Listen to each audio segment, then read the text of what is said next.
नमस्कार दोस्तों, देखेंगे आज के इस वीडियो में हम आपको क्लास 12 के फिजिक्स फर्स्ट पार्ट के बारे में पूरा का पूरा थ्योरी इसी एक ही वीडियो में बता देंगे बाबू। और इसका जो न्यूमेरिकल है इसके डिस्क्रिप्शन में उसका लिंक दिया हुआ है, वहां से आप इसका पूरा का पूरा न्यूमेरिकल पढ़ लेंगे बाबू। देखेंगे चैप्टर का नाम हमारा स्थिर वैद्युतिकी। स्थिर वैद्युतिकी मतलब कि इसमें चीज़ें स्थिर रहेंगी, एक ही जगह पे स्थिर रहेंगी और विद्युत का उत्पन्न होगा बाबू, है ना। स्थिर आवेश के बारे में पढ़ेंगे, जो भी चीज़ है स्थिर के बारे में पढ़ेंगे। इलेक्ट्रोस्टैटिक्स होता है वैद्युत आवेश और वैद्युत क्षेत्र का नाम है electric charge and field. Electric charge and electric field, इसके बारे में हम पूरा का पूरा आज पढ़ लेंगे बाबू, ठीक है। लेकिन स्टार्ट करते हैं। आज से लगभग 2500 वर्ष पहले एक प्रसिद्ध यूनानी दार्शनिक थेल्स ने देखा कि जब अंबर एक पदार्थ है, अंबर नामक पदार्थ को ऊन से रगड़ते हैं तो, ऊन समझते हो ना, ऊन से रगड़ते हैं तो उसमें हल्की वस्तुओं जैसे कागज के टुकड़े, तिनके, है ना, तिनके मतलब छोटी चीजें से घास वास आदि को अपनी ओर आकर्षित करने का गुण आ जाता है। इस गुण को प्राप्त करने वाले पदार्थ को हम विद्युतमय कहते हैं। और जिस कारण, है ना, और वह कारण जिससे यह उत्पन्न होता है, जिस कारण से उत्पन्न होता है उसको हम विद्युत कहते हैं बाबू, ठीक है। और किसी पदार्थ के विद्युत में होने पर हम लोग कहते हैं कि पदार्थ ने आवेश ग्रहण कर लिया है, पदार्थ आवेशित हो गया है, ठीक है। अगर कोई पदार्थ इस तरह का काम करने लगे, रगड़ने के बाद कुछ भी मतलब वो आवेश को रगड़ने के बाद विद्युत में हो जाए तो हम कहेंगे कि वो पदार्थ जो है आवेशित हो गया है, ठीक है बाबू।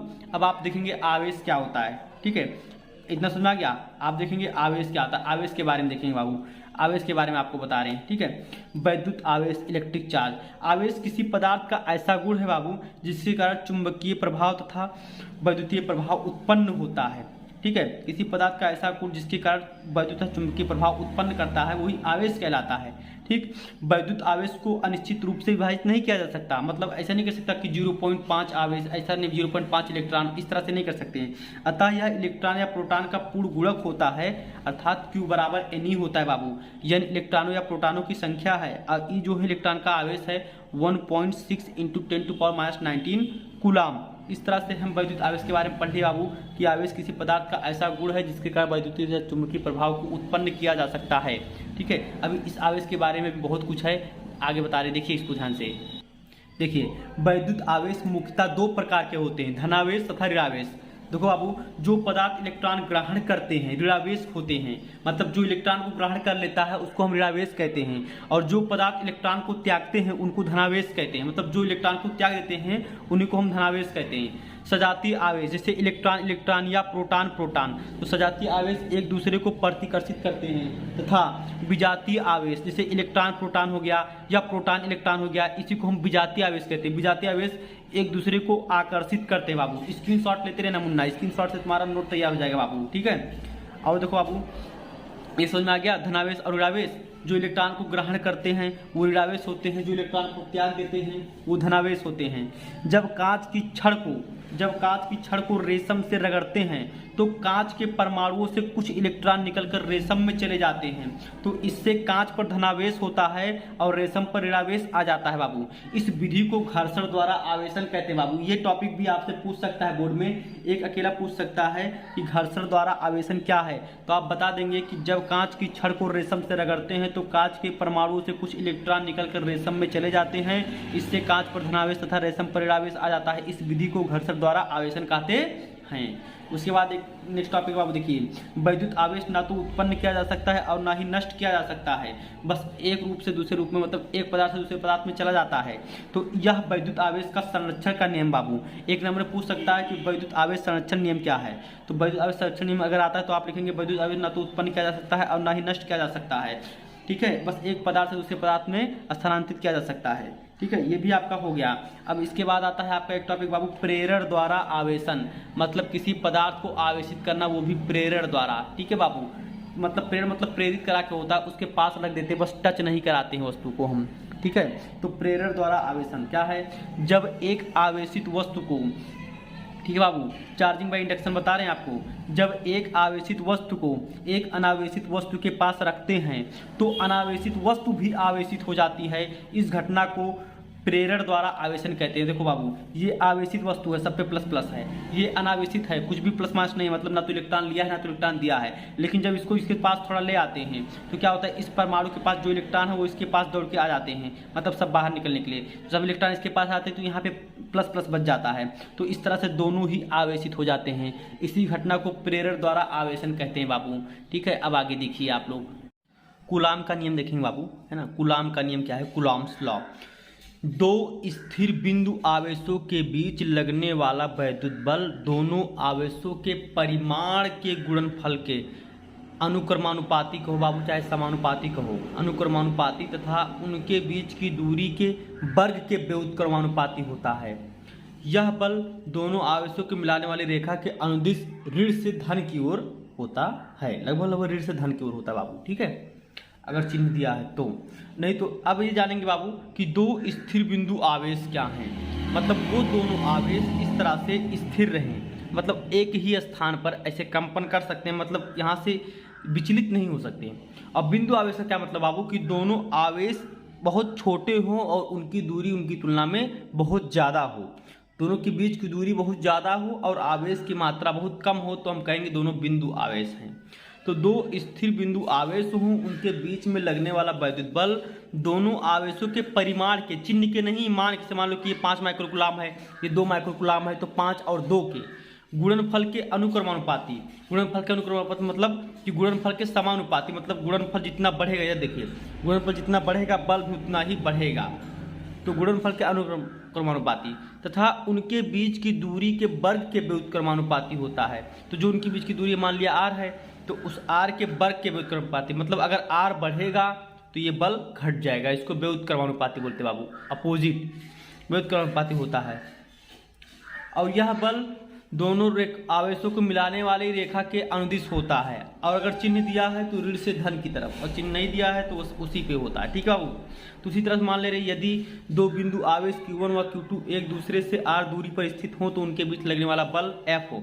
डायरेक्ट एक ही बार पूरा बता दिए बाबू कि दोनों आवेश के परिमाण के, यानी कि Q1 Q2 के गुणनफल के समानुपाती है और उनके बीच की दूरी के वर्ग के व्युत्क्रमानुपाती है। तो जैसे ही ये चिन्ह हटता है बाबू, समानुपाती चिन्ह हटता है, तो वैसे एक स्थिरांक आ जाता है, कांस्टेंट आ जाता है, कांस्टेंट के। ठीक है, ये आपको पिछले वीडियो में हम बताए थे, क्लास 10th की जो इलेक्ट्रिक वीडियो थी उसमें बताया था कि ये कैसे आता है। ऐसे मान लो कि ये 5 है और ये 2 है, तो 5 गुणा होके 10 हो गया, तो 2 का गुणा होके 4 हो गया, तो 5 में किससे गुणा कराओगे बराबर हो जाए, तो 2/5 से गुणा करा दो, बराबर हो जाएगा। तो उसी तरह से के आता है, जब इसको हटाते हैं समानुपाती चिन्ह, तो समानुपाती स्थिरांक आता है, यहाँ पर के आ जाता है, जहाँ पर के का मान, तो एक समानुपाती स्थिरांक आ जाता है के, इसका मान 9 × 10⁹ होता है। मैं आपको समझा रहा हूँ बाबू कि के कैसे आता है। जैसे कि देखिए F जो है समानुपाती Q1 Q2/r² क्या है। ठीक है, बाय द वे अगर F का मान 10 न्यूटन है और इनका मान 2 है, इसको 2 गुना बढ़ा दिए, इसको 2 गुना बढ़ा दिए 20 हो गया, तो इसको भी मान लो इन पूरे को भी 2 गुना बढ़ा दिए 4 हो गया, इसको 3 गुना बढ़ा दिए 30 हो गया, इसको भी 3 गुना बढ़ा दिए 6 हो गया। तो अब इसमें किसी एक कांस्टेंट राशि से मल्टीप्लाई करा दो, इक्वल हो जाएगा। तो 5 से करा दो, देखिए बराबर हो जा रहा है, 5 से कराने पर क्या हो जा रहा है, बराबर हो जा रहा है। देखो बाबू 5 से कराने पर देखिए 5 दूनी 10, 4 पंचे 20, 6 पंचे 30, बराबर हो जा रहा है ना। उसी तरह से यहाँ पे एक कांस्टेंट आता है के, जो बराबर कर देता है बाबू। ठीक है, ये प्रयोगों पर आता है।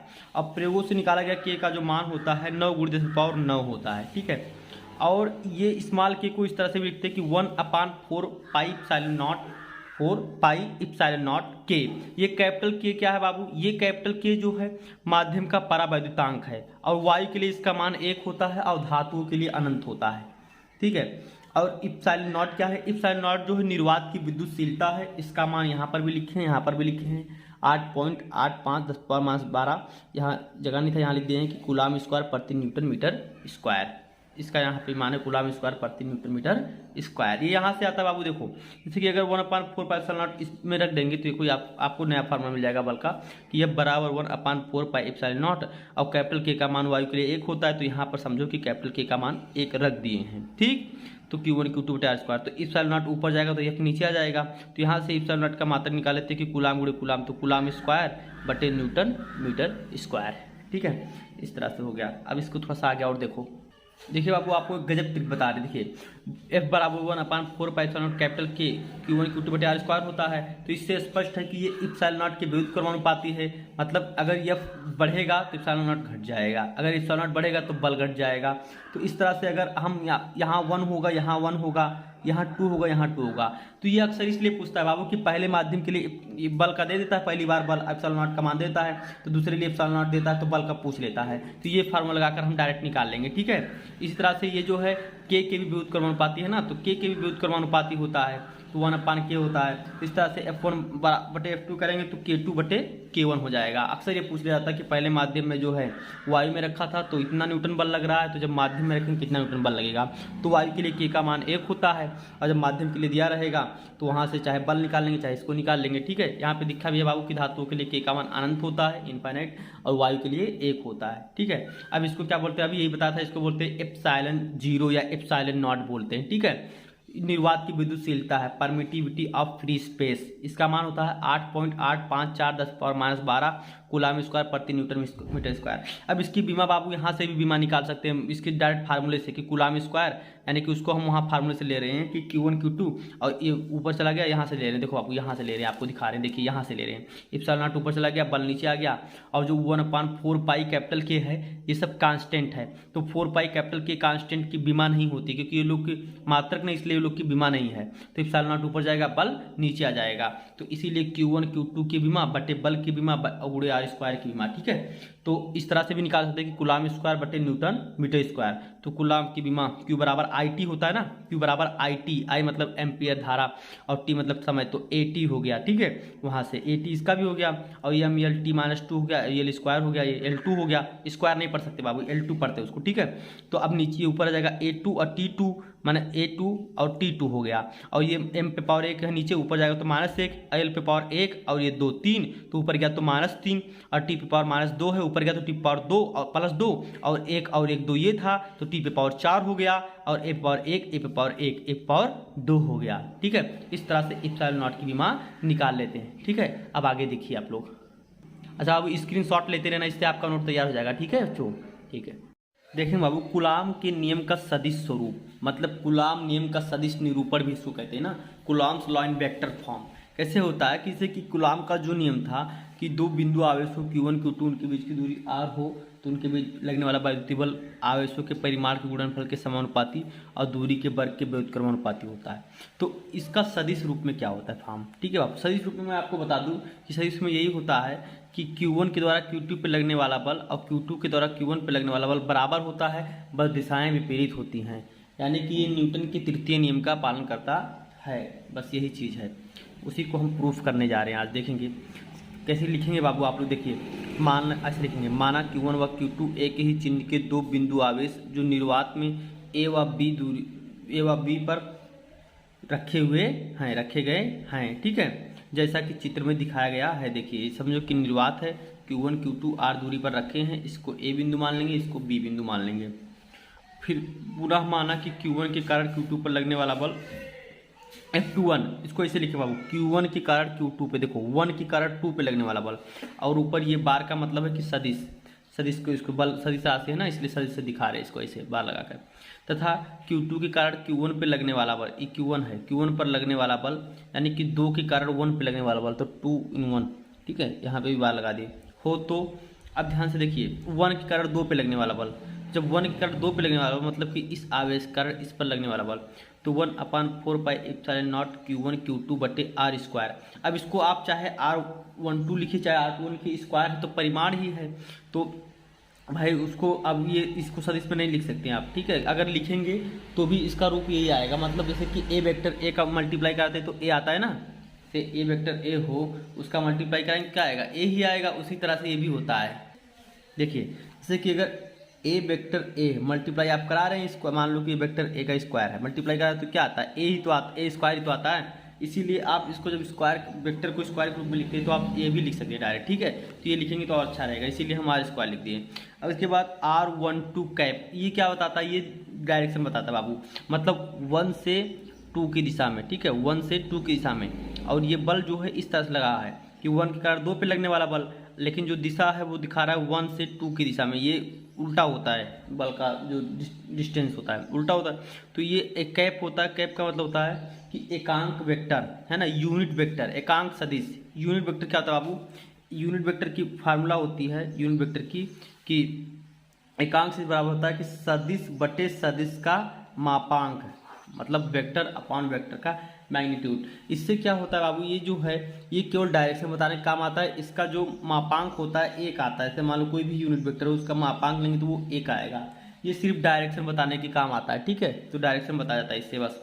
तो इस तरह से ये इसकी दिशा बता रहा है कि 1 से 2 की दिशा में ये चीज़ जो है दिशा बताने का काम आता है, ठीक है, इतना। उसके बाद क्या ये बता भी रखा है कि जहाँ R12 कैप Q1 से Q2 की ओर इंगित करने वाला एकांक वेक्टर है। एकांक वेक्टर भी हम बताया आपको कि वेक्टर अपॉन वेक्टर का मैग्नीट्यूड होता है, ठीक है।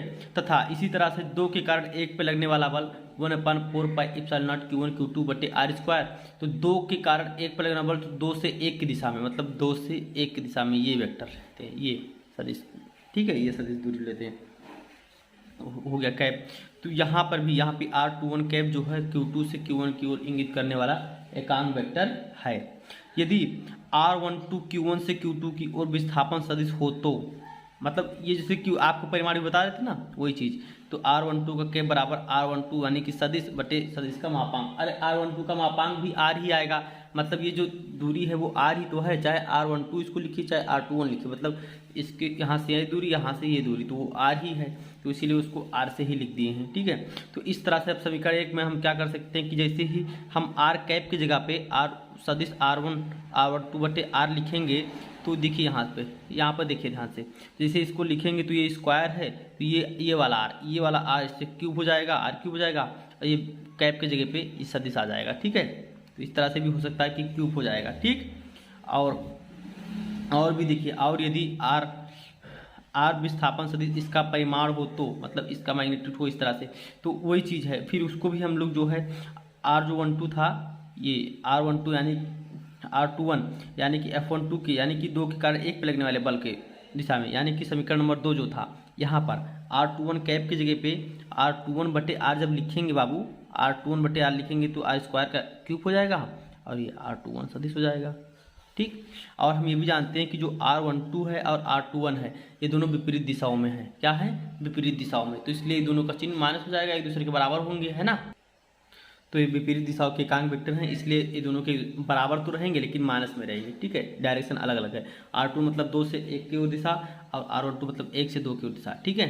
तो बराबर हो गया। तो जब ये बराबर है लेकिन चिन्ह विपरीत है, इसीलिए बल भी बराबर रहेगा और चिन्ह विपरीत रहेगा, ठीक है।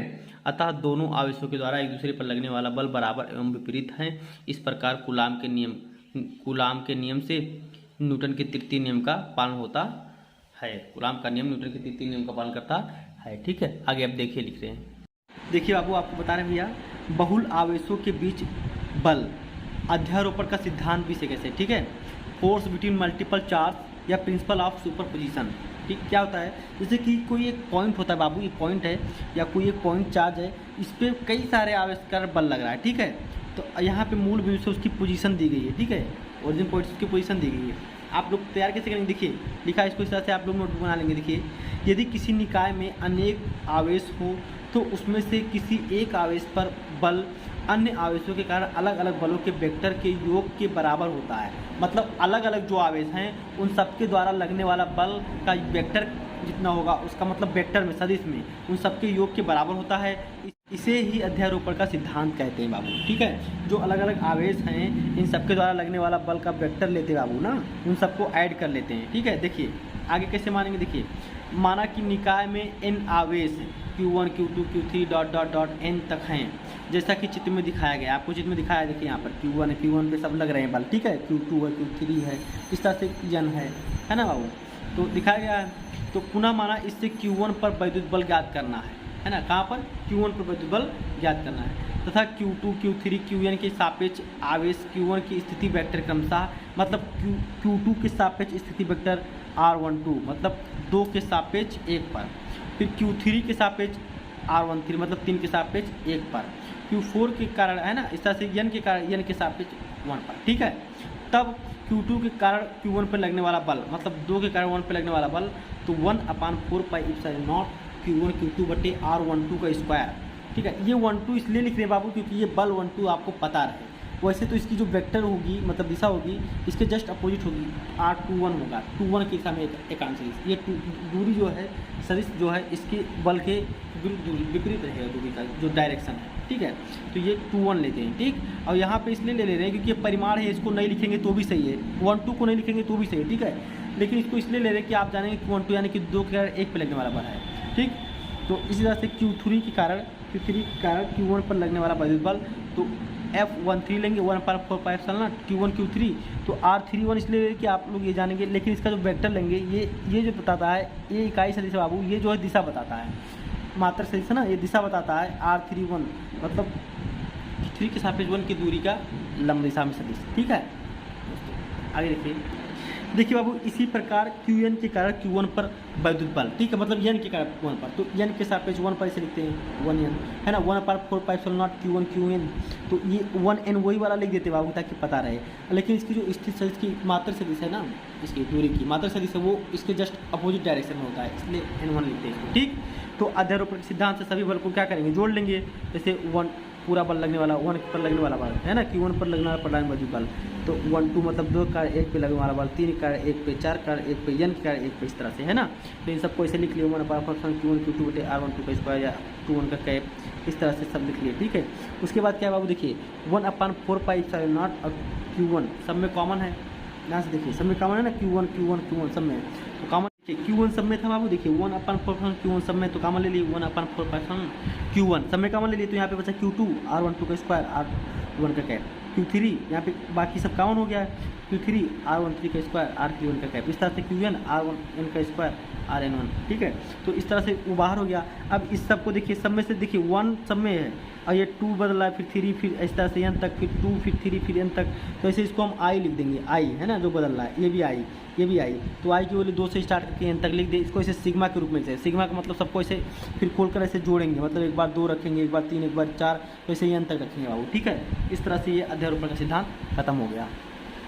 देखिए बाबू, आपको बता रहे हैं वैद्युत बल की गुरुत्वाकर्षण बल से तुलना, मतलब वैद्युत बल और गुरुत्वाकर्षण बल में कौन से ज़्यादा शक्तिशाली है। ठीक है, comparison of electric force to gravitational force. ठीक है, देखिए ध्यान से कैसे बताओ, देखिए जो वैद्युत बल है ना वो गुरुत्वाकर्षण बल से बहुत ही ज़्यादा शक्तिशाली है। आप खुद सोच के देखिए, जैसे कि पृथ्वी पर चलते तो गुरुत्वाकर्षण बल लगता है, तो थोड़ा बहुत सब में लगता है, लेकिन वैद्युत बल आप किसी बोर्ड को छूकर देखिए, मज़ा आ जाएगा भाई, है ना, छूकर देखिए कितना ज़्यादा बल लगेगा उस तरह से। तो ये दोनों ही बल एक जैसे नियमों का पालन करते हैं। क्यों?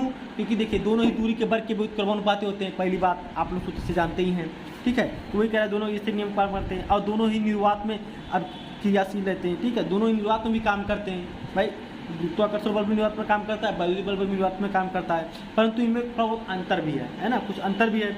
वैद्युत बल आकर्षण या प्रतिकर्षण दोनों रह सकता है, जबकि गुरुत्वाकर्षण बल केवल आकर्षण ही होता है, मतलब वैद्युत बल दोनों होता है, आकर्षण प्रतिकर्षण दोनों होता है और गुरुत्वाकर्षण आकर्षण भी होता है। तो जब ये वैद्युत बल आकर्षण प्रतिकर्षण दोनों होता है, इसीलिए इसके पास 2 आवेश होते हैं, एक प्लस एक माइनस, यहाँ पे लिखा भी है। इससे पता चलता है कि आवेश 2 प्रकार के हो सकते हैं और द्रव्यमान एक ही प्रकार का हो सकता है, क्योंकि द्रव्यमान एक ही प्रकार का होता है क्योंकि वो आकर्षण करता है सिर्फ इसीलिए। ठीक है, उसके बाद देखिए नेक्स्ट आपको बताया, देखिए वैद्युत बल दोनों आवेशों के बीच के माध्यम पर निर्भर करता है। जो वैद्युत बल होता है वो आवेशों के बीच के माध्यम पर भी निर्भर करता है, जबकि गुरुत्वाकर्षण बल दोनों द्रव्यमान के बीच के माध्यम पर निर्भर नहीं करता। ये भी एक कॉमन डिफरेंस है दोनों में। ठीक है, एक डिफरेंस आपको और बता रहे हैं, वो ध्यान देखिए। देखिए वैद्युत बल गुरुत्वाकर्षण बल से बहुत ही अधिक प्रबल होता है बाबू, बहुत अधिक प्रबल होता है। 2 प्रोटॉन को ले लीजिए आप, 2 प्रोटॉन के बीच जो वैद्युत बल है वो गुरुत्वाकर्षण बल की तुलना में 10 से पावर 36 गुना ज़्यादा होता है। अगर आप 2 इलेक्ट्रॉन को लेते हैं तो 2 इलेक्ट्रॉन के बीच में ये और अधिक हो जाता है, 10 से पावर 43 गुना हो जाता है। ठीक है, अब इसके बाद आपको ये बता रहे हैं सतत आवेश वितरण। देखिए सतत आवेश वितरण, कंटिन्यूस चार्ज डिस्ट्रीब्यूशन, ये क्या होता है बाबू, से किसी भी वस्तु को कोई भी आवेश एक समान रूप से वितरित किया जाए, तो इसी चीज़ को हम कहते हैं सतत आवेश वितरण। ठीक है, देखिए लिखा भी है बाबू, स्क्रीनशॉट ले लीजिए आप लोग। यदि किसी वस्तु को दिया गया आवेश उस पर एक समान रूप से वितरित हो तब इसे सतत आवेश वितरण कहते हैं। ठीक है, इसमें आप लोग को बहुत ज़्यादा नहीं जानना बाबू, जो टॉपिक्स इंपॉर्टेंट से वो यहाँ पर रखा हूँ। ठीक है, देखिए सबसे पहले टॉपिक ये जानना है आपको कि रेखीय आवेश वितरण, लीनियर चार्ज डिस्ट्रीब्यूशन। ये क्या होता है कि किसी रेखा के अनुदिश आप जो है एक समान रूप से, मतलब किसी रेखा पर आप जो है आवेश देते रहिए। ठीक है, लिखा भी देखिए, जब आवेश का वितरण किसी रेखा के अनुदिश एक समान रूप से होता है तो इसे रेखीय आवेश वितरण कहते हैं। ठीक है, अब रेखीय आवेश वितरण में एक खास बात होती है बाबू कि रेखीय आवेश घनत्व। ठीक है, रेखीय आवेश घनत्व देखिए, रेखीय आवेश वितरण के प्रति एकांक लंबाई पर आवेश की मात्रा को, जैसे लंबाई तो एक लंबाई हो, मतलब 1 मीटर हो, 1 सेंटीमीटर हो, तो जो आवेश की मात्रा तो उसी को रेखीय आवेश घनत्व कहते हैं। इसे लेमदा से व्यक्त करते हैं बाबू। ठीक है, इसलिए लेमदा बराबर dq/dl हो, मतलब अगर dl का मान 1 है तो जो dq मतलब थोड़ा बहुत आवेश है उसी को लेमदा कहते हैं बाबू। ठीक है, d का मतलब होता है बहुत कम, डिफरेंशियल मतलब बहुत कम होता है। ठीक है, बहुत एक पॉइंट, ये आपका एक रेखा है, इस पर एक समान रूप से आवेश जो है वितरित हुआ गया है। ठीक है, तो इसी को रेखीय आवेश वितरण कहते हैं बाबू। ठीक है, और ये लेमदा को हम कहते हैं रेखीय आवेश घनत्व, और इसका मात्रक होता है कूलाम पर मीटर। इस तरह से आप देखेंगे इस बार पृष्ठीय आवेश वितरण। ठीक है, सरफेस चार्ज डिस्ट्रीब्यूशन, जब किसी पृष्ठ पर एक समान रूप से आवेश को वितरित किया जाता है तो उसी को हम लोग पृष्ठीय आवेश वितरण कहते हैं। ठीक है, देखिए लिखा भी है, जब आवेश किसी पृष्ठ पर एक समान रूप से वितरित होता है तो इसे पृष्ठीय आवेश वितरण कहते हैं। ठीक है, पृष्ठीय आवेश वितरण के प्रति एकांक क्षेत्रफल पर आवेश की मात्रा को पृष्ठ आवेश घनत्व कहते हैं। ठीक है बाबू, इसको जो है अब सिग्मा से व्यक्त करते हैं बाबू। ठीक है, स्मॉल सिग्मा से दिखा रहे हैं आपको, देखिए इसे स्मॉल सिग्मा से व्यक्त करते हैं। अब पृष्ठ आवेश घनत्व सिग्मा बराबर होता है dq/dA। अगर ये जो एरिया एकांक है तो जो छोटा सा आवेश है वही आपका समझ लो कि आवेश पृष्ठ घनत्व है। इसको कूलाम पर मीटर स्क्वायर रखते बाबू। ये आपका समझ लो कि एक आपका एरिया है, इसमें आवेश जो है एक समान रूप से वितरित किया गया है बाबू। ठीक है, देखिए इस तरह से होता है, ये आवेश पृष्ठ घनत्व खत्म हो गया। अब आपको दिखा रहे हैं आयतन आवेश वितरण, वॉल्यूम चार्ज डिस्ट्रीब्यूशन। ये सब फार्मूला इंपॉर्टेंट है बाबू जो ब्रैकेट में बना रहे हैं। ठीक है, देखिए ये क्या होता है, जब किसी वॉल्यूम में किसी आयतन को जो है सब रूप में पूरे जगह संपूर्ण आयतन में एक समान रूप से आवेश को वितरित किया जाता है। ठीक है, ये देखिए, जब आवेश किसी वस्तु के संपूर्ण आयतन में एक समान रूप से वितरित होता है तो इसे आयतन आवेश वितरण कहते हैं। ठीक, अब आयतन आवेश वितरण के लिए आयतन आवेश घनत्व भी होता है, बस वही चीज़ एकांक आयतन में है ना, उसमें एकांक लंबाई था, फिर एकांक एरिया था, मतलब फिर एकांक क्षेत्रफल था, उसे एकांक आयतन है। तो आयतन आवेश वितरण के प्रति एकांक आयतन पर आवेश की मात्रा को आयतन आवेश घनत्व कहते हैं। इसे रो से व्यक्त करते हैं बाबू, ये रो ग्रीक वर्ड है। ठीक है, रो से व्यक्त करते हैं, तो रो बराबर dq/dv। अगर ये dv अपना आयतन 1 हो गया तो जो dq थोड़ा सा आवेश है वही आपका आवेश पृष्ठ घनत्व हो जाएगा। ठीक है बच्चों, आवेश आयतन घनत्व हो जाएगा। ठीक है, इसको मात्रक होता है कूलाम पर मीटर क्यूब, ये आयतन का मीटर क्यूब होता है वो कूलाम। ठीक है, ये इसका चित्र बना हुआ। ठीक है दोस्तों, इस तरह से टॉपिक खत्म होता है। आपको आगे के टॉपिक में हम वैद्युत क्षेत्र बताने वाले हैं। ठीक है बाबू, देखिए देखेंगे भाई लोग, आज के इस वीडियो में हम आपको वैद्युत क्षेत्र के बारे में बताने वाले बाबू। ठीक है, वैद्युत क्षेत्र के बारे में, इलेक्ट्रिक फील्ड क्या होती है। जैसे कि मान लो कि कोई भी आवेश है, उसके चारों तरफ एक ऐसा घेरा, ऐसा क्षेत्र जिसमें दूसरा आवेश आने पर वैद्युत का अनुभव करता है ना, उसको थोड़ा सा झटका लगता है, या तो आकर्षण का या तो प्रतिकर्षण का। तो इस चार्ज के चारों तरफ के क्षेत्र को ही वैद्युत क्षेत्र कहते हैं बाबू। ठीक है, इधर देखिए लिखा भी है, किसी आवेश के चारों ओर का वह क्षेत्र जिसमें अन्य आवेश उसके वैद्युत प्रभाव का अनुभव करते हैं वैद्युत क्षेत्र कहलाता है। मतलब ये चारों ओर का जो क्षेत्र है ये क्षेत्र वैद्युत क्षेत्र कहलाएगा। अगर दूसरा आवेश आता है, मतलब किसी आवेश के चारों तरफ, और उसको तो आकर्षण या प्रतिकर्षण का अनुभव होता है, मतलब वैद्युत क्षेत्र वैद्युत का अनुभव होता है, वैद्युत प्रभाव का, तो ये आपका चारों तरफ का क्षेत्र वैद्युत क्षेत्र कहलाएगा। ठीक है, इसके बाद आपका टॉपिक है बाबू वैद्युत बल रेखाएं। ठीक, वैद्युत बल रेखाएं, इलेक्ट्रिक लाइन्स ऑफ फोर्स। ठीक है, वैद्युत बल रेखाएं क्या होती है। ठीक है, ये एक निष्कोण वक्र होती है जिसपे कोई परीक्षण आवेश चलने के लिए स्वतंत्र रहता है। ठीक है, यहाँ पे लिखा भी बाबू, देखिए ध्यान से देखिए, वैद्युत बल रेखाएं वैद्युत क्षेत्र में खींची गई वे निष्कोण वक्र रेखाएं हैं जिन पर वैद्युत क्षेत्र में स्थित स्वतंत्र धन परीक्षण आवेश गति करता है। मतलब इन्हीं रेखाओं पर जो है परीक्षण धन आवेश जो है गति करता है। आपको दिखा रहे हैं, इधर नीचे देखिए बाबू, आपको दिखा रहे हैं, देखिए बाबू, वैद्युत बल रेखाएं प्लस से निकलती हैं और माइनस को समाप्त हो जाती है इस तरह से। ठीक है, इस तरह से निकल सकती हैं, इस तरह से प्लस से निकलती हैं और माइनस को जाती हैं, माइनस को ढूंढते हुए जाती हैं। ठीक है, इस तरह से, ये सब वैद्युत बल रेखाएं बाबू। ठीक है, तो ये ऐसी निष्कोण वक्र हैं, मतलब इनका मतलब कोई कोण नहीं है, इस पे जो है कोई भी परीक्षण आवेश चलने के लिए स्वतंत्र रहता है। तो आप कह सकते हैं कि वैद्युत बल रेखा है वह निष्कोण वक्र है जिस पे कोई परीक्षण आवेश चलने के लिए स्वतंत्र रहता है। ठीक है, ये प्लस से निकल कर माइनस पे समाप्त हो जाती है, इसलिए बंद लूप बनाती हैं। ये एक दूसरे को कभी काट नहीं सकती बाबू। ठीक है, इसके आगे आपको वैद्युत बल रेखाओं के गुण में आपको हम बताएंगे इसकी क्या क्या प्रॉपर्टी। ठीक, अब आपको समझ में ये आ गया होगा कि वैद्युत बल रेखाएं क्या हैं। वैद्युत बल रेखाएं वैद्युत क्षेत्र में खींची गई वे निष्कोण वक्र रेखाएं हैं जिन पर वैद्युत क्षेत्र में स्थित स्वतंत्र धन परीक्षण आवेश गति करता है। आपको समझ में आ गया होगा बाबू। ठीक है, नेक्स्ट देखिए आगे। देखिए भाई लोग, आप लोग को हम वैद्युत बल रेखाओं के गुण के बारे में बता रहे हैं। ठीक है, properties of electric lines of force. ठीक, ये रेखाएं धन आवेश से चलकर ऋण आवेश पे समाप्त होती हैं। अभी आपको बताए थे बाबू, देखिए अभी आपको बताए थे कि ये रेखाएं धन से निकल, जो प्लस वाला यहाँ से निकलती हैं अब माइनस वाले पे आकर खत्म हो जाती है। ठीक है, ये चीज़ वही चीज़ है, वैद्युत बल रेखाएं धन से निकलकर ऋण पर समाप्त हो जाती हैं। उसके बाद वैद्युत बल रेखा के किसी भी बिंदु पर खींची गई स्पर्श रेखा उस बिंदु पर धन आवेश पर लगने वाले बल की दिशा को प्रदर्शित करती है। जैसे मान लो, देखिए बाबू, ये आपका वैद्युत बल रेखा है, ये आपका वैद्युत बल रेखा है। तो मान लो इस पॉइंट पे अगर हम कोई स्पर्श रेखा खींचते हैं, इस तरह से स्पर्श रेखा है ना, उसको टेंजेंट करते हैं, तो ये इस बिंदु पर वैद्युत क्षेत्र की दिशा बताता है। ठीक है, वही आप कह रहे हैं कि वैद्युत बल रेखा के किसी भी बिंदु पर खींची गई स्पर्श रेखा उस बिंदु पर धन परीक्षण आवेश का पर लगने वाले बल की दिशा को बताता है। ठीक है, तो बल रेखा लगने वाले बल की दिशा को बताता है।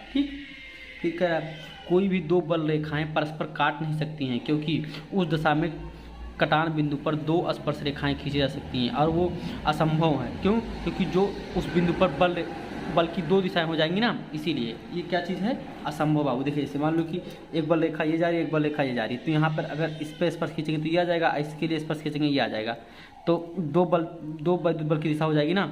तो दो दिशा नहीं हो सकती भाई, एक बल रेखा की एक दिशा हो सकती है ना, इसलिए। ठीक है, इसी में यहाँ पे बल की दो दिशा हो जाएगी। अब बल सदिश राशि है तो ये असंभव है बाबू, इसीलिए ये रॉन्ग हो जाएगा। इसीलिए कोई भी दो बल रेखाएं आपस में नहीं काटती हैं। ठीक, उसके बाद है क्या है कि ये रेखाएं खींची हुई लचकदार डोरी की तरह लंबाई में सिकुड़ने के प्रयत्न करती हैं। क्यों? क्योंकि इसे मान लो कि भाई अगर एक प्लस एक माइनस है, दोनों एक दूसरे को आकर्षण करते हैं ना, तो वही सिकुड़ने की प्रवृत्ति रखते हैं। ठीक, अच्छा, उसके बाद ये रेखाएं अपनी लंबाई की लंबवत दिशा में एक दूसरे से दूर हटने का प्रयत्न करते हैं। लंबवत दिशा में क्यों दूर हटते हैं? क्योंकि इसे प्लस प्लस है तो प्रतिकर्षित करते हैं तो दूर हटते हैं। वही चीज़ आपको बता रहे बाबू। ठीक है, अगर प्लस प्लस है तो प्रतिकर्षित करते हैं, दूर हटते हैं। ठीक, अगर माइनस माइनस हो तो भी प्रतिकर्षित करते दूर हटते हैं। ठीक है, यहाँ तक आपका खत्म। देखिए भाई लोग, आप लोग को हम बता रहे हैं वैद्युत क्षेत्र की तीव्रता। ठीक है, इंटेंसिटी ऑफ इलेक्ट्रिक फील्ड, वैद्युत क्षेत्र की तीव्रता क्या होती है? तो एक कूलाम आवेश पर लगने वाले बल को हम वैद्युत क्षेत्र की तीव्रता कहते हैं बाबू। ठीक है, ऐसे लिखे भी। देखिए वैद्युत क्षेत्र में किसी बिंदु पर एकांक आवेश का मतलब क्या है कि एक कूलाम आवेश पर है ना लगने वाले बल को वैद्युत क्षेत्र की तीव्रता कहते हैं बाबू। अगर देखिए, अगर एक क्यू का मान 1 है, अगर क्यू का मान 1 हो जाए तो नीचे 1 लिखो या मत लिखो, तो जो बल लगेगा वही वैद्युत क्षेत्र की तीव्रता होगी। ठीक, तो इस तरह से इसका मात्रक हो गया न्यूटन प्रति कूलाम, क्योंकि बल का मात्रक न्यूटन और आवेश का मात्रक कूलाम। तो इस तरह से अब न्यूटन का क्या होता है, किलोग्राम मीटर पर सेकंड स्क्वायर। ठीक है, किलोग्राम मीटर पर सेकंड स्क्वायर, तो ऊपर आया तो -2 हो गया। तो इस तरह से न्यूटन का जो है बीमा भी हम रख सकते हैं डायरेक्ट MLT-2। और उसके बाद कूलाम का एम्पियर सेकंड, या कूलाम का बीमा में लिखते हैं डायरेक्ट 80 एम्पियर का A और सेकंड का T। तो देखिए MLT-2 है, तो ये T एक ऊपर है, तो एक ऊपर जाएगा तो माइनस हो जाएगा, T-2 और एक ऊपर आ जाएगा -1, तो -3 हो जाएगा, T-3 हो गया, और ये +1 नीचे है तो ऊपर जाएगा तो -1। ठीक है, तो इस तरह से वैद्युत क्षेत्र तीव्रता भी खत्म हो गई और इसकी मात्रक और बीमा भी खत्म हो गई दोस्तों। देखिए भाई लोग, आप लोग को हम बता रहे हैं, देखिए किसी बिंदु आवेश के कारण वैद्युत क्षेत्र की तीव्रता, मतलब एक पॉइंट चार्ज की वजह से ना बाबू, एक पॉइंट चार्ज की वजह से वैद्युत क्षेत्र की तीव्रता को बताना है। Intensity of electric field due to a point charge, मतलब एक पॉइंट चार्ज के कारण वैद्युत क्षेत्र की तीव्रता। ठीक है, देखेंगे मान लेते क्या करते हैं, देखिए बाबू मान लेते, जैसे मान लो कि हम मान ले कि एक बिंदु आवेश ये है, एक बिंदु आवेश है। ठीक है, इस तरह से मान लेते हैं, तो इसके कारण इस बिंदु आवेश के कारण इस P बिंदु पर हम जो है वैद्युत क्षेत्र की तीव्रता देखना चाहते हैं। ठीक है बाबू, देखिए यहाँ से तो माना कि +Q कूलाम का आवेश के पराविद्युतांक वाले माध्यम में बिंदु O पर स्थित है। देखिए O पे, यहाँ पे मान लेते हैं कि O पर स्थित है। ठीक है, वैद्युत क्षेत्र में बिंदु O से R मीटर की दूरी पर, मतलब R मीटर की दूरी पर यहाँ P बिंदु पर, ठीक है, दूरी पर एक बिंदु P है जिस पर वैद्युत क्षेत्र की तीव्रता का मान ज्ञात करना है। ठीक है, इस पे ज्ञात करना है। ठीक है बाबू, फिर पुनः माना कि बिंदु P पर एक धन परीक्षण आवेश Q0 रखा हुआ है। ठीक, बिंदु आवेश समझते हो आप लोग? बिंदु आवेश का मतलब होता है कि अगर उनके बीच की दूरी बहुत ज़्यादा हो और आवेश बहुत कम हो तो उस आवेश को कहते हैं बिंदु आवेश। ठीक है, जैसा कि निम्न चित्र में दिखाया गया, आपको चित्र में दिखा दिया गया है। ठीक। अब ये प्लस है तो बल जो है प्लस से बाहर लगता है ना, यहाँ पे बल बाहर लग रहा है, ठीक है। ये भी आपको जानेंगे, प्लस से बल बाहर होता है और माइनस से अंदर लगता है, ठीक। यहाँ पर अब देखिए इस पे हमको बताना है, ठीक है बाबू, वैद्युत बल, ठीक है, वैद्युत क्षेत्र की तीव्रता बताना है आपको यहाँ पर। तो ये वैद्युत बल लग रहा है, तब यहाँ पे वैद्युत बल के हिसाब से जो है हम F/Q0 लगाकर वैद्युत क्षेत्र की तीव्रता भी निकाल लेंगे, ठीक।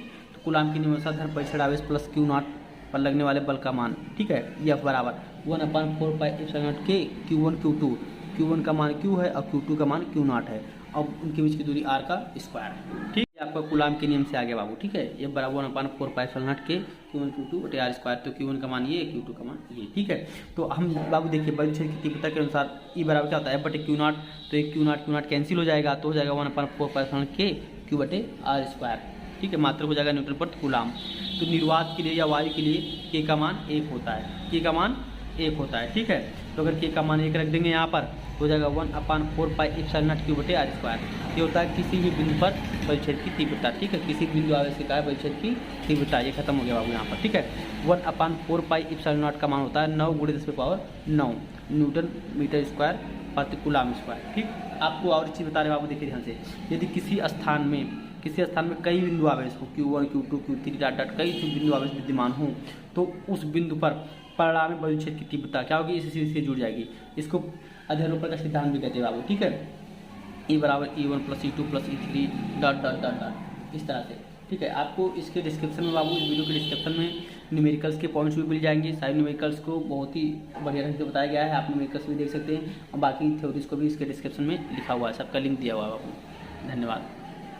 देखिए भाई लोग, आपको इस वीडियो में बता रहे हैं वैद्युत ध्रुव, ठीक है। देखिए इलेक्ट्रिक डाइपोल, वैद्युत ध्रुव वह निकाय है, मतलब एक निकाय, एक सिस्टम है जिसमें दो आवेश रहते हैं, बहुत पास पास रखे जाते हैं, इनके परिमाण समान होते हैं लेकिन चिन्ह अलग अलग होते हैं, ठीक है बाबू। देखिए जिसमें दो बराबर परंतु विपरीत प्रकार के बिंदु आवेश, मतलब ये दोनों का परिमाण बराबर है, अगर ये 5 है तो ये भी 5 है, ठीक है।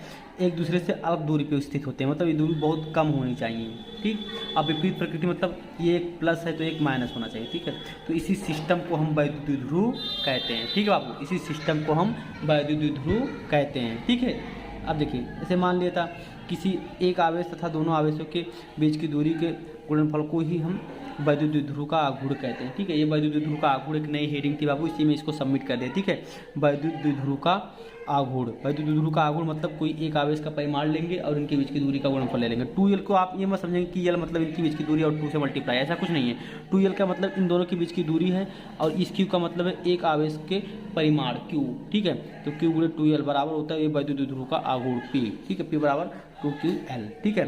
अब ये बाबू एक सदिश राशि है, इसकी दिशा जो है माइनस से प्लस की तरफ होती है, क्या होती है, माइनस से प्लस की तरफ, लिखा भी है। देखिए वैद्युत ध्रुव का आघूर्ण एक सदिश राशि है, इसकी दिशा ध्रुव की अक्ष की अनुदिश से ऋण आवेश से धन आवेश की तरफ होती है, ठीक है, माइनस से प्लस की तरफ। और बल का क्या था, प्लस से माइनस, या वैद्युत क्षेत्र की तीव्रता क्या था, प्लस से माइनस। इसका क्या होता है, माइनस से प्लस, उल्टा होता है, ठीक है। इसका मात्रक बाबू कूलाम मीटर। कैसे कूलाम मीटर, ये कूलाम है, इनके बीच की दूरी को मीटर में रखते हैं, ठीक। तो कूलाम मीटर, बीमा सूत्र लिखना तो LTA, L, ठीक है। ये कूलाम का क्या होता है AT और मीटर का L, ठीक है। कूलाम का AT, मीटर का L इसलिए पहले लिख दिए कि वहाँ पे जब लिखते हैं ना तो सीक्वेंस में लिखते हैं, इसलिए ये पहले आता है बीमीय सूत्र में, ठीक है। LTA, जैसे कि एग्जांपल आपके सामने HCl, H2O, HBr, NH3, CH4, ये सब वैद्युत ध्रुव बाबू, ठीक है, वैद्युत ध्रुव है सब।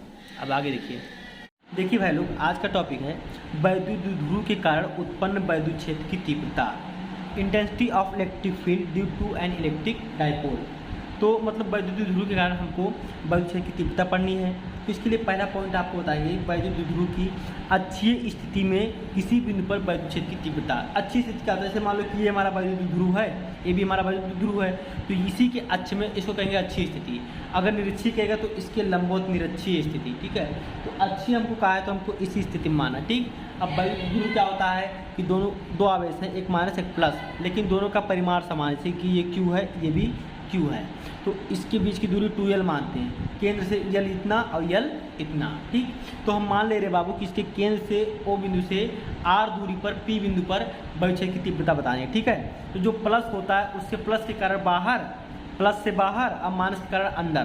तो जब प्लस से बाहर आ रहा है, माइनस से अंदर आ रहा है, तो हम क्या करेंगे, सब्ट्रैक्ट करेंगे, ये क्योंकि भाई एक की दिशा इधर है एक की दिशा इधर है, तो क्या करेंगे, घटा देंगे, ठीक है। तो यहाँ से निकालेंगे भाई की तीव्रता को, ये दूरी चाहिए, तो ये दूरी कैसे निकालेंगे? देखिए पूरा आर है, तो ये दूरी जब निकालेंगे तो ये हो जाएगा हमारा आर माइनस यल।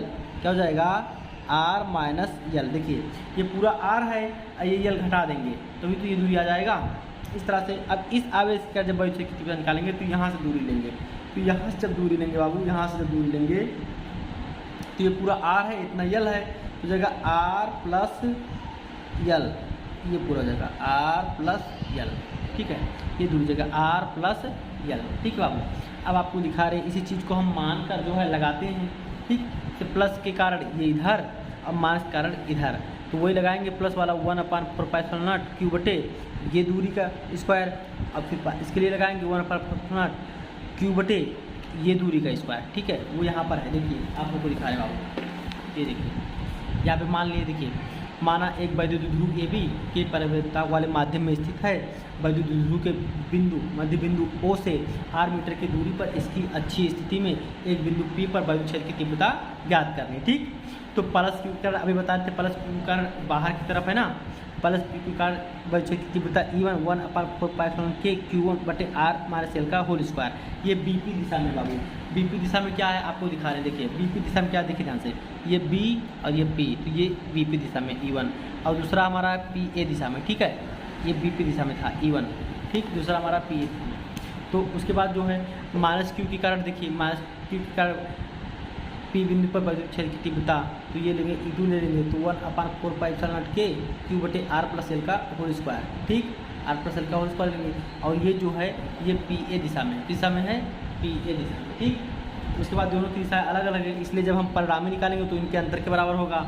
परिणामी निकालेंगे तो E1 में से E2 क्यों घटा रहे हैं, देखिए ध्यान से, जो ज़्यादा होगा उसमें से कम वाला घटाएंगे। ठीक, अब ये R माइनस यल, ये R प्लस यल, तो इसके नीचे वाला कम है, तो जिसके नीचे वाला कम होता है यानी कि जिसका डिनोमीटर कम होता है वो राशि बड़ी होती है।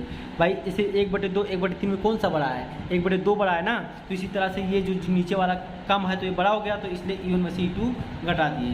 तो बस E1 में से E2 घटा रहे हैं, E1 का मान 1/4π0 के Q बटे R माइनस L का स्क्वायर, ये 1/4 Q बटे R प्लस L का स्क्वायर, E2 का मान। ठीक, क्या करते हैं कि 1/4π0 Q को कामन ले लेते हैं, दोनों में से, यहाँ से भी और यहाँ से भी कामन ले लिए, बाहर ले लिए।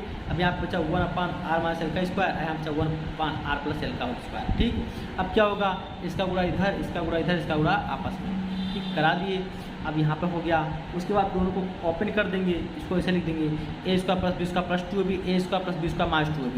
तो जब माइनस से गुणा हो गया तो ये माइनस हो गया, ये वाला स्क्वायर भी माइनस हो गया, अब माइनस के माइनस ये प्लस हो गया, तो ये दोनों कट गया, 2RL 2RL 4RL, तो इसको 2L के रूप में इसको दे देंगे, क्योंकि Q गुणे 2L को हम क्या बोलते हैं, P बोलते हैं ना, वैद्युत द्विध्रुव आघूर्ण, यहाँ लिख देंगे चूँकि P बराबर होता है Q गुणे 2L, तो बस इसीलिए इसको हम जो अलग कर दिए Q गुणे 2L को। ठीक, अब Q गुणे 2L की जगह पे हम लिख देंगे P, यानी कि वैद्युत द्विध्रुव आघूर्ण, और ये 2R है और 1/4 से ये तो है ही है कि R स्क्वायर का होल स्क्वायर। ठीक है, आगे देखिए आप लोग, देखिए ये Q गुणे 2L को हम P लिख देंगे, और ये 2R है तो 2 पहले लिख दिए, Q गुणे 2L को P लिख दिए, और 2R है तो 2 पहले लिख दिए 2R।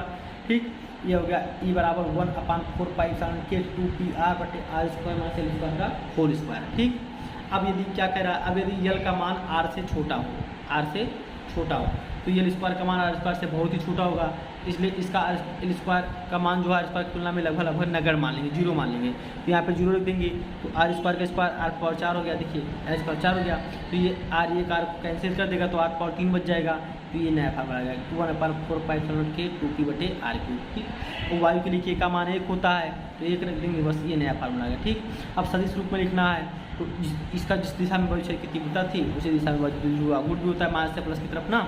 तो अब इसको बता रहे हैं कि ये दोनों साइन सदिश रूप में प्लस कैसे आ गया। ठीक, देखिए पहले इसको देख लीजिए 1/4 Q 2P बटे R3, तो इसका दोनों का प्लस प्लस क्यों आ गया, देखिए ध्यान से, इधर देखिए, तो इसे माइनस से प्लस की तरफ वैद्युत द्विध्रुव आघूर्ण भी होता है, माइनस से प्लस की तरफ, और ये E1 ज़्यादा था तो E1 वाला ही माना जाएगा, क्योंकि E1 में से E2 को घटाए भी हैं, तो इसका वैद्युत क्षेत्र की तीव्रता और दोनों का दिशा एक ही है, तो इसलिए दोनों को एक ही दिशा में दिखाएं। ठीक, धन्यवाद।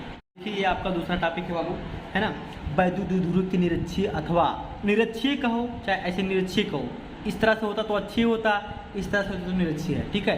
तो निरक्षीय अथवा अनुप्रस्थ स्थिति में वायु क्षेत्र की तीव्रता, ठीक है। Electric field intensity on equatorial और in broadside on position of an electric dipole, ठीक है। तो चाहे निरक्षीय कहो चाहे अनुप्रस्थ कहो, अगर अच्छे कहता तो इसी में इसके पहले वाले वीडियो इसको बताएं, ठीक। और निरक्षीय कहेगा तो इसके लंबवत, ठीक है। तो कैसे क्या होता है देखिए ध्यान से हम मान लेते हैं कि ये वैद्युत ध्रुव है, माइनस क्यू प्लस क्यू, दोनों का परिमाण समान है, बस चिन्ह अलग अलग है। इनके बीच की दूरी 2l मान लेते हैं, ठीक। तो केंद्र से एक ये हो गया, एक ये हो गया। अब इसके केंद्र से r दूरी पर मतलब लंब पर है ना, निरक्षीय मतलब होता है लंब पर, यहाँ पे 90 अंश हो रहा है, ठीक है। तो r दूरी पर p बिंदु पर वायु क्षेत्र की तीव्रता आपको बतानी है। तो ये r हो गया, ये l हो गया। तो पाइथागोरस प्रमेय से ये दूरी निकाल लेंगे, हो जाएगा अंडर रूट में l square plus r square, ठीक। उसी तरह से ये भी हो जाएगा अंडर रूट में l square plus r square, ठीक है। अब ये माइनस के कारण वायु क्षेत्र की तीव्रता माइनस अंदर खींचता है ना, तो ये E2 इधर, और ये प्लस के कारण क्या होता है, प्लस बाहर ढकेलता है, तो ये इधर, तो ठीक है। तो अब ये इधर हो गया, ये इधर हो गया, तो इसका जो परिणामी आएगा वो इधर आएगा, ठीक। अब हम मान लेते हैं कि ये कॉस, ये यहाँ पे थीटा है, इस यहाँ पे एंगल थीटा है, तो ये दोनों डिस्टेंस बराबर है, इसलिए ये भी थीटा हो जाएगा। तो ये समद्विबाहु त्रिभुज हो गया। तो अगर ये थीटा ध्यान से देखिए, तो यहाँ पे हम एक इसके परपेंडिकुलर खींचते हैं, देखिए ये पैरेलल हो गए, ये तीसरी रेखा काट रही, ठीक है। तो जो एंगल आपका देखिए ध्यान से, ये पैरेलल हो गया, ये देखिए तीसरी रेखा काट रही, ठीक। जो एंगल यहाँ बनेगा वो एंगल यहाँ बनेगा, एकांतर कोण है। और यहाँ पे देखिए ये तिरछी काट रही है, दोनों पैरेलल हैं, तो जो एंगल यहाँ बनेगा वो एंगल यहाँ बनेगा, संगत कोण है, ठीक है। ये संगत कोण है, ठीक। उसके बाद ये थीटा है, तो ये E2, तो ये हो गया E2 कॉस थीटा, ये E1, तो ये हो गया E1 कॉस थीटा, ठीक है।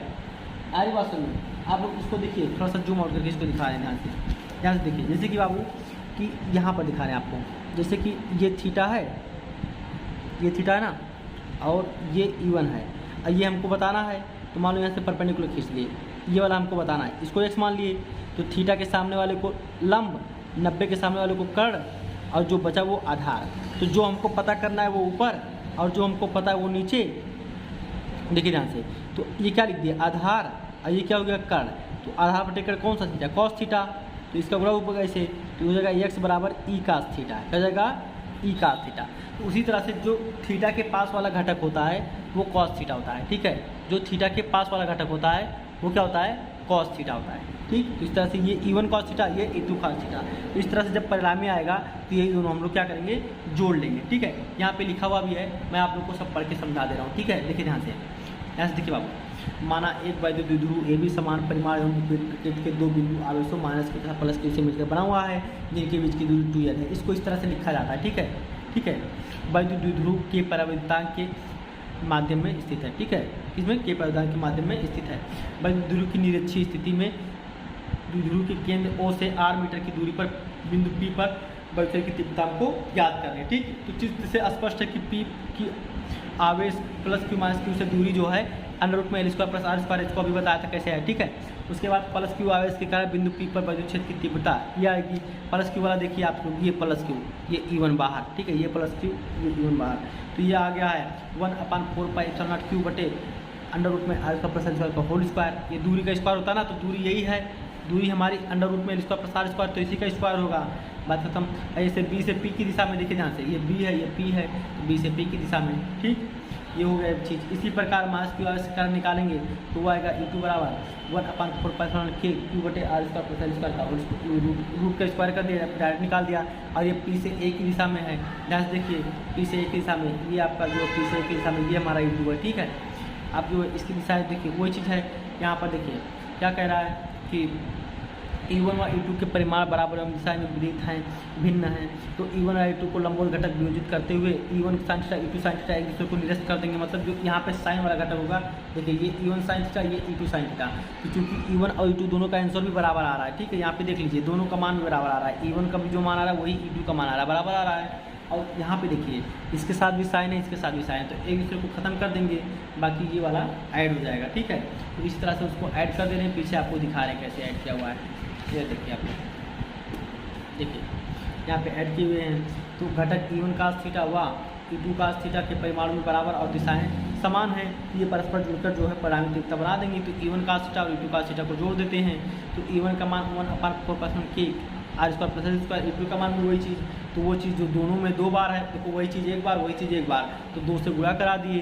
तो हो गया। और कॉस थीटा बराबर आधार बटे कण, देखिए यहाँ से, तो यहाँ से कॉस थीटा निकाल लेंगे, कॉस थीटा, थीटा के सामने लंब, 90 के सामने कण, तो कॉस थीटा आधार बटे कण यानी कि L upon under root L square plus R square, तो हो गया कॉस थीटा का मान L upon under root L square plus R square, वही चीज़ रख दिए। अब इसलिए इसका मान रख दिए, तो 1/फंक्शन 2q इंटू यल, तो 2q इंटू यल को हम क्या बोलते हैं, p बोलते हैं, तो वहाँ पे p रख देंगे, तो R square plus square power 3/2। अब ये आपका एक सूत्र हो गया, ठीक। उसके बाद देखिए बाबू, अगर l का मान r से बहुत छोटा है तो l स्क्वायर का मान r स्क्वायर से बहुत ही छोटा होगा, तो इसलिए l स्क्वायर को क्या मान लेंगे, 0 मान लेंगे। तो जब इसको 0 मानेंगे तो खत्म, यहाँ r स्क्वायर बच गया, तो ये 3/2 था, तो 2 कट जाएगा, तो पावर क्या आ गया 3, तो r पे पावर आ गया 3, ठीक है। ये समझ आ गया, ये भी एक नया फार्मूला आपका हो गया। उसके बाद क्या है, यदि वैद्युत ध्रुव वायु या निर्वात में हो तो कैपिटल K का मान 1 हो जाएगा, इसलिए इसका मान यहाँ पे 1 रख के नया फार्मूला ले आए, ठीक। उसके बाद सदिश रूप में क्या है, इसकी दिशाएं विपरीत क्यों है, अभी ध्यान से देखेंगे। ये जो है यहाँ पे वेक्टर लगा देंगे वैद्युत की तीव्रता भी, और ये वैद्युत ध्रुव आघूर्ण भी, क्योंकि ये माइनस से प्लस की तरफ अभी दिखा रहे हैं यहाँ पे चित्र में, विपरीत दिशाएँ हैं, और ये हमारा वैद्युत क्षेत्र की तीव्रता है, ये वैद्युत ध्रुव आघूर्ण है। आप लोग को इसको दिखा रहे हैं दिशाएँ भी विपरीत है, ठीक है। ध्यान से देखिए, तो वैद्युत क्षेत्र की दिशा इधर है, इधर परमाणु वैद्युत क्षेत्र की तीव्रता इधर आ गई है, और जो हमारा P होता है क्या होता है, माइनस से प्लस इधर, तो जब ये इधर तो इसीलिए चिन्ह माइनस में। आगे बात समझ में, इस तरह से ये टॉपिक पूरा का पूरा खत्म हो गया। अब आपको नेक्स्ट टॉपिक बताएंगे। हेलो फ्रेंड्स, देखेंगे इस टॉपिक में हम आपको बताने वाले हैं कि एक समान बाह्य वैद्युत क्षेत्र में रखे वैद्युत द्विध्रुव पर लगने वाले बल युग्म का आघूर्ण, मतलब वैद्युत द्विध्रुव यहाँ पे आपका रखा है, एक -q चार्ज है, एक +q चार्ज है, इन दोनों के बीच की डिस्टेंस 2l है, और ये एक समान वैद्युत क्षेत्र से थीटा कोण पे झुका हुआ है, तो इसको घुमाने में किया गया, आपको लगा हुआ बल आघूर्ण बताना है, ठीक है बाबू। वैद्युत द्विध्रुव पर लगने वाला बल युग्म का आघूर्ण आपको बताना है, ठीक है। इस तरह से हम जो है कार्य भी निकाल सकते हैं, ठीक। लेकिन अभी हमको बल आघूर्ण बताना है, तो बल आघूर्ण के लिए देखेंगे। बल आघूर्ण क्या होता है कि बल गुणे लंबवत दूरी। देखिए यहाँ पे आपका बल लग रहा है, F यहाँ पे लग रहा है, तो ये F जो है ये QE के इक्वल होगा, QE के इक्वल होगा बाबू। F बराबर होता है QE ना, तो ये जो F है वो QE के इक्वल होगा, इधर लगेगा, और यहाँ पर जो बल है वो भी F QE के इक्वल लगेगा। तो इस तरह से दोनों इसको बैलेंस कर देंगे, ठीक है। तो ये क्या होता है कि ये बल गुणे लंबवत दूरी, तो मतलब ये दूरी इसकी 2l है, तो ये लंबवत दूरी हमको लेनी है, ठीक है। तो इसका जैसे 2l ये है, तो ये हो जाएगा 2l cos थीटा, ये हो जाएगा 2l sin थीटा, ठीक है। जैसे कि इसको हम बताए थे कि जो ना पता हो उसको ऊपर, और जो पता है उसको नीचे। तो थीटा के सामने ये परपेंडिकुलर ऊपर, और ये 90 के सामने, देखो ये 90 के सामने ये हाइपोटेनस है ना वो नीचे, तो लंब बटे कण हो जाएगा, मतलब कि यानी कि परपेंडिकुलर हाइपोटेनस तो साइन थीटा, तो इसलिए ये साइन थीटा आ जाता है, ठीक है। तो उस तरह से हमको जो है इस पर लगने वाला बल आघूर्ण बताना, ठीक है। तो ये आपको हम थोड़ा सा यहाँ पे थ्योरी में भी लिखे, उसको देखिए। यदि हम किसी वैद्युत द्विध्रुव को एक समान वैद्युत क्षेत्र में रख दें तो वैद्युत द्विध्रुव पर एक बल युग्म कार्य करने लगता है। बाबू बल युग्म वही बताए थे, एक बल इधर और एक बल इधर, तो वही बल युग्म कार्य करने लगता है। युग्म का मतलब होता है जोड़ा, तो एक बल इधर कार्य करता है, एक बल इधर। तो यह बल युग्म वैद्युत द्विध्रुव को क्षेत्र की दिशा में संरेखित करने का प्रयत्न करता है। बता रहे थे ना, देखिए आप बता रहे थे कि ये वाला इधर लगता है, ये इधर लगता है, तो ये नीचे आएगा, ये ऊपर जाएगा, तो संरेखित हो जाएगा, मतलब एक ही रेखा में हो जाएगा, वही चीज़।